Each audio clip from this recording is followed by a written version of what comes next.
Hello everyone, তোমরা সবাই কেমন আছো? আজ হচ্ছে আমাদের বাড়িতে রান্না পুজো। তো তোমাদের কার কার বাড়িতে আজকে রান্না পুজো আছে বলো তো, কমেন্ট করে জানিও কিন্তু। তো চলো ভিডিও শুরু করা যাক, সঙ্গে থেকো।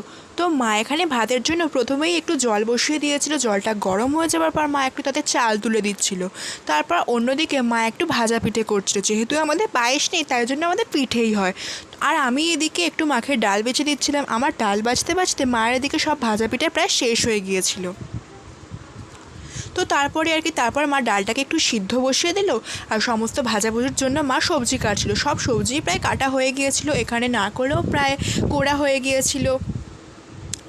তারপর ডাল এদিকে ফুটছে, তোমরা দেখতেই পাচ্ছ। আর এদিকে মা ভাজাভুজির জন্য সমস্ত সবজিগুলোতে নুন আর হলুদ মাখিয়ে নিচ্ছিল। এখানে সব সবজিতে নুন আর হলুদ মাখানো হয়ে গিয়েছে, এখন প্রায় সবজিগুলো শুধু ভাজার অপেক্ষাতে রয়েছে। তো তারপর মা ভাতটাকে একটু ঠান্ডা করতে দিয়েছিল। তারপরে নারকেল, আলু আর বাদবাকি অন্যান্য সবজিগুলোকেও একটু ভেজে নিচ্ছিল। আর এখানে বাবা ইলিশ মাছগুলোতে একটু নুন আর হলুদ মাখিয়ে দিচ্ছিল। তো যাই হোক, রান্না পুজোতে কি ইলিশ মাছ ছাড়া জমে বলো তো? ততক্ষণে মায়ের দিকে সব কিছু ভাজাভুজি প্রায় হয়ে গিয়েছিল। আর আমি এদিকে কী করছিলাম বলো তো? আমি একটু গান শুনছিলাম। গান শুনতে শুনতে একটু ভিডিও বানাচ্ছিলাম। আমি একটু মুখটা আমার দেখিয়ে দিলাম। তো যাই হোক, রান্না পুজোটা কি আদৌ রান্না পুজো বলো তো, নাকি পেট পুজো? যাই হোক, তো তারপর মা এখানে কাতলা মাছগুলোকে ভেজে নিচ্ছিল কাতলা মাছের ঝালের জন্য। আর তারপর এখানে নারকেল আর চাল কুমড়ো দিয়ে ছাই মারা হচ্ছিল। আর এখানে ইলিশ মাছগুলোকেও ভাজা হচ্ছিল ইলিশ মাছের ঝালের জন্য। ইলিশ মাছ ছাড়া তো রান্না পুজো একদম অসম্পূর্ণই রয়ে যায়।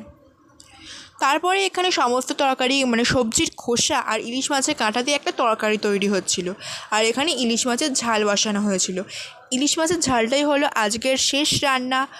তারপরেই আমি পেট পুজো মানে খেতে বসে পড়লাম। তো খাওয়া দাওয়া নিয়ে তো কোনো কথাই হবে না। তো আজকের ভিডিওটা ছিল এই পর্যন্তই। ফাইনালি আমাদের সমস্ত কিছু রান্না বান্না কমপ্লিট হলো। এখন প্রায় ঘড়িতে 11:30 মতন বাজে। তোমাদের কটার সময় রান্না শেষ হলো কমেন্ট করে জানাও। আজকের ভিডিওটা হলো এই পর্যন্তই, আবার দেখা হবে নেক্সট কোনো ভিডিওতে। তো টাটা, গুড নাইট।